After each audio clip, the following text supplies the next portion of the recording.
I heard about this exciting, successful Alexander technique teacher in the San Francisco Bay Area in Berkeley, in fact, Mira Alvarez, and I went to her website and it's got this big headline, "Create the Life You Want," and I thought, is this really Alexander technique?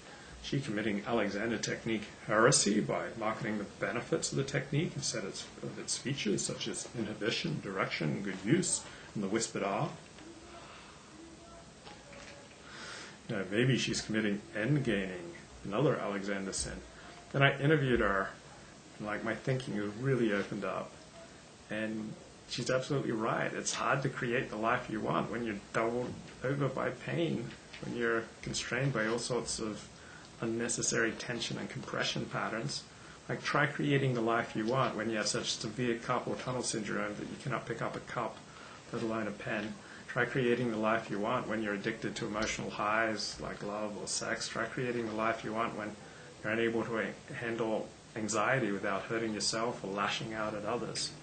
So 4 of the keys to my creating the life I want have been Alexander Technique teacher training, 3 years of it, 12-step work, sex addiction, love addiction, and other emotional addictions that I have, Orthodox Judaism, and psychotherapy.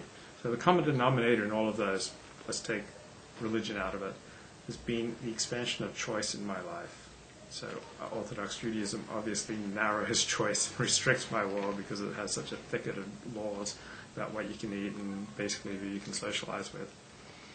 But without psychotherapy, I often felt like I only had 1 or 2 choices when presented with a certain stimuli, such as a girlfriend not phoning me back promptly within 24 hours.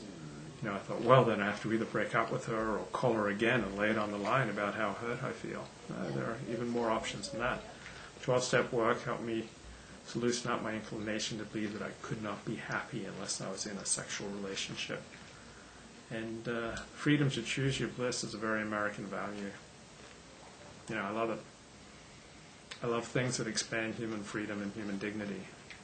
And believing that there's no solution to your pain or to your illness, that restricts freedom and dignity. Getting out there, getting on Google, meeting people, talking to people, and looking for help, that expands your world, expands your freedom, and expands your dignity as a human being.